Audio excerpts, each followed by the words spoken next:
Olá, pessoal. Aqui está meu portfólio do curso de GeoGebra, né? Meu nome é Deiciele de Lima Fernandes. No caso aí seria Dicente, foi um erro de digitação, né? Então, vamos lá.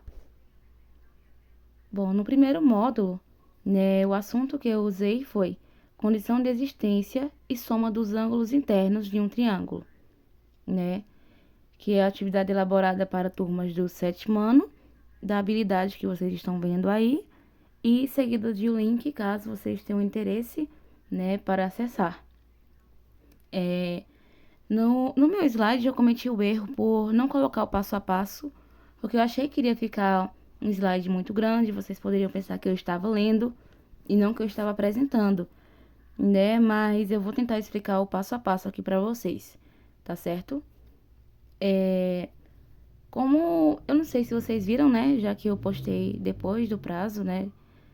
Eu coloquei no site, né, na nossa página,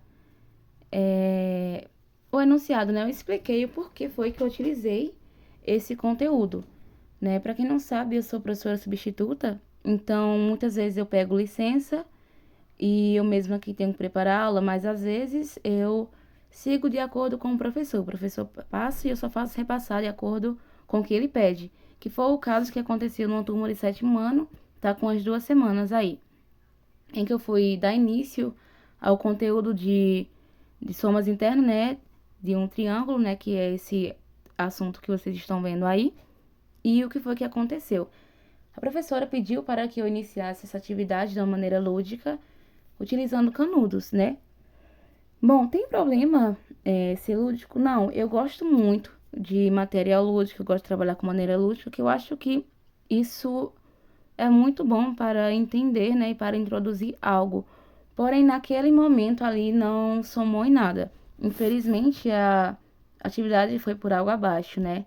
A atividade seria para a gente utilizar canudos, né? A gente cortaria canudos de cores diferentes e em cada questão pedia para que a gente pegasse esses canudos, cortasse de cada um tamanho diferente, né? E formasse diferentes tipos de triângulos para perceber também a noção de ângulo. Porém, eu achei uma atividade que faltou muito mais conteúdo, faltou muito mais explicação para os alunos realmente identificarem, né, o que é um ângulo.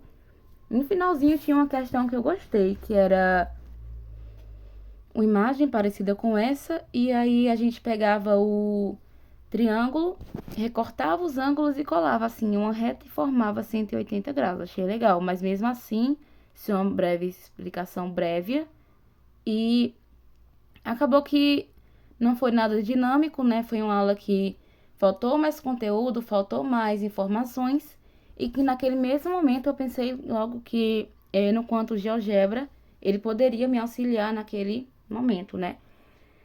Bom, para fazer essa construção, né, eu fiz uma reta, certo? Fiz uma reta e criei pontos e através desses pontos eu fiz um segmento, né? Formei esse triângulo.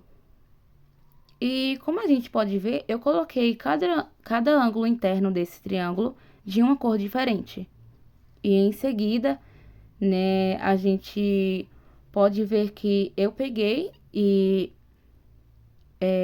calculei, né, esses ângulos externos desse triângulo para fechar aí a reta e a soma deles formar 180 graus.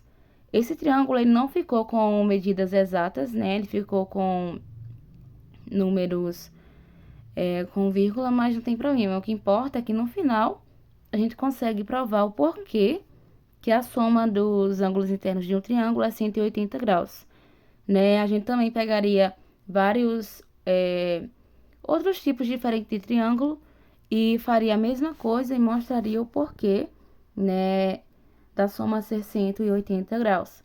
Além também desse modo, né, que eu explicaria, seria muito bom para depois, com o assunto de retas paralelas cortadas por uma transversal, porque aí você vê os ângulos alternos externos, que alternam, no caso, esse ângulo interno, né, do triângulo, que ele possui a mesma medida, né, e aí a gente já teria a noção básica de um assunto que poderia não, né? Um assunto que ia vir futuramente e já ia preparar mais esses alunos para isso, né? Bom, no módulo 2, né, eu trabalhei semelhança de triângulos, né, que foi uma turma de sexto ano, desta habilidade que vocês estão vendo, né, e que é conseguir identificar características que demonstram a semelhança de triângulos, tá certo? Bom, como foi que eu fiz para elaborar essa atividade? Primeiramente, eu criei um controle deslizante, né, com o nome de K, né, e nele eu adicionei -1 e 1, né, o tamanho dele, a distância dele. Em seguida, eu criei uma reta e criei esse triângulo aí que vocês estão vendo, esse triângulo maior, tá certo? Esse triângulo pequeno ainda não tinha sido criado, né? Então, eu criei ele depois. Eu coloquei um ponto D nesta reta, né? Próximo a este triângulo que eu criei aí, o grande, né? Já justamente para conseguir formar esta figura aí pequena. Mas como é que a gente faz para formar uma figura semelhante à outra? Basta ir na caixa de entrada, digitar o motetia com H, né? Digitar geralmente a segunda opção que tem três coisas, né? Que tem objeto, centro e... Não, que tem objeto, ponto e centro, né? Bom, o objeto eu coloquei T1, que é triângulo 1, que é o nome dessa figura, já forma aí, já forma, assim que você clica em cima, né? No ponto eu coloquei K, e no centro eu coloquei D. Por que D? Porque assim que esse triângulo ele fosse criado, ele vai deslizar em torno do ponto D, né? No caso desse segmento aí.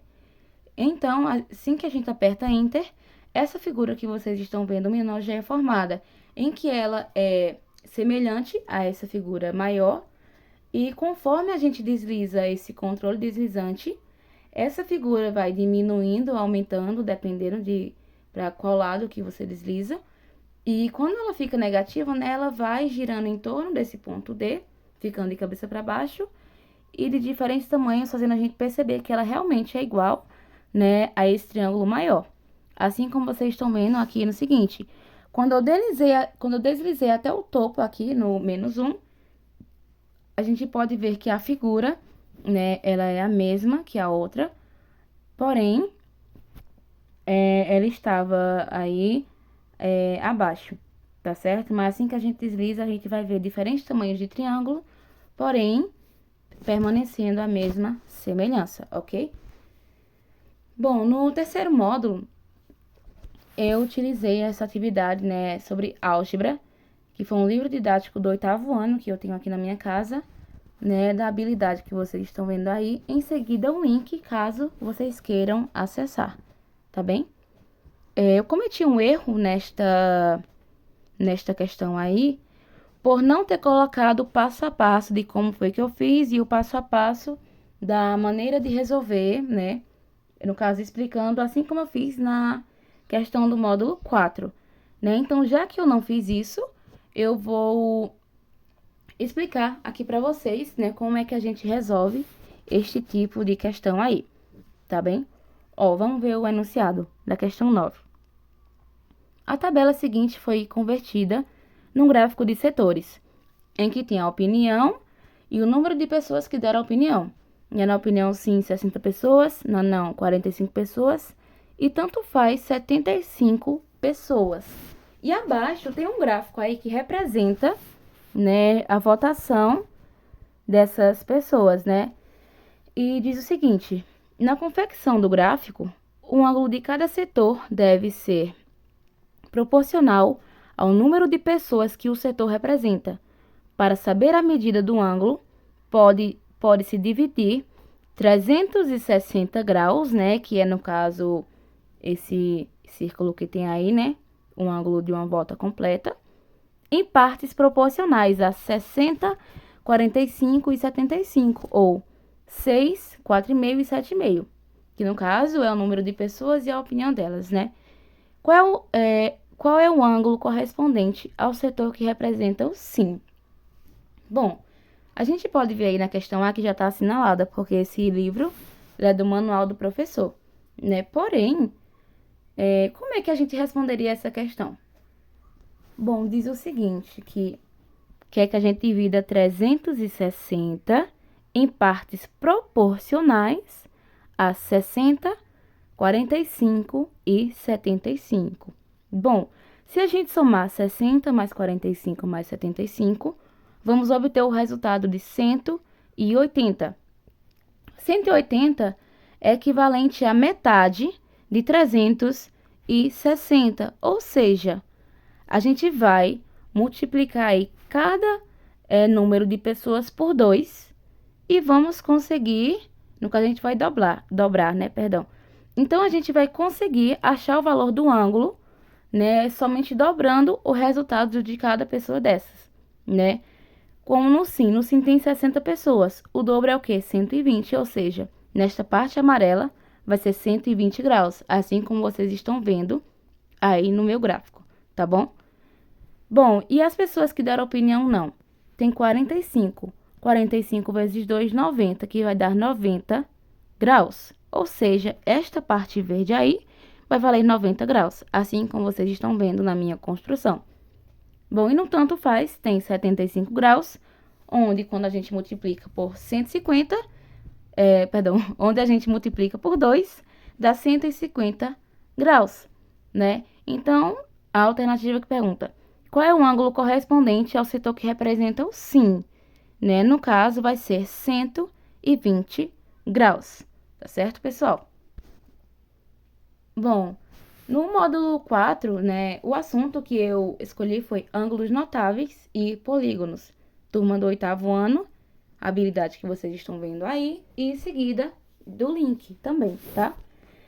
Bom, essa questão aí, eu peguei ela do mesmo livro que eu tenho aqui em casa, tá certo? Então, bom, como a gente pode ver, né, como eu já exemplifiquei no início, aquela questão, né, do primeiro módulo, onde eu expliquei a soma dos ângulos internos de um triângulo, onde já dava noção, né, desse assunto aqui, retas paralelas cortadas por uma transversal, né? Então, nessa terceira questão diz o seguinte: nas figuras, as retas F e G são paralelas, né? No caso aí, as retas F e G, né? Determine a medida de M nos seguintes casos, né? Como eu falei, já vai ter a resposta ali, mas não importa. Importa é que como é que a gente vai descobrir e saber disso, né? Bom, como a gente pode ver, né, na reta F, a gente tem 55 graus, ok? Bom, como vocês podem ver na minha construção ao lado, na reta F, eu contornei ali, né, o outro lado, né, desse ângulo azul aí, 55 graus. Contornei aí de preto para a gente conseguir ter uma noção e entender um pouquinho mais das coisas, né? Se a gente pega essa parte azul e já faz esse contorno preto aí, tenta calcular esse ângulo todo aí, vai ser igual a 180 graus, que é o valor de um lado desta reta, ok? Então, olha nessa parte destacada aí de azul, né? O que foi que eu coloquei, né? A igual a 55 graus, né? No caso, como a gente sabe que essa outra parte é 180 graus, né? Ficaria 180 menos 55 graus, que seria igual a 125 graus. Porém, a questão não quer saber o valor, porém, a questão quer saber o valor de M, né? E não aquele lado lá, né? Porém, né, eu quero que vocês observem o seguinte. Como podemos observar a reta G, ela é paralela a F, ou seja, quando a reta transversal ela cortar as duas, independente de como ela venha mais inclinada ou não, né, a medida dos ângulos vai ser a mesma, tanto em cima quanto embaixo, porque se são paralelas, vai ser a mesma medida. Ou seja, significa que esse ângulo embaixo, ele é igual a 50 105 graus também, tá certo?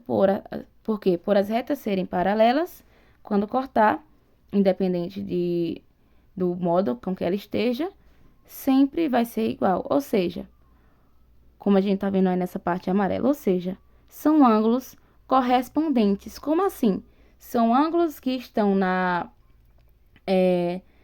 mesma direção, tá certo? Não estão opostos pelo vértice, estão na mesma direção, que possuem o mesmo valor, ok?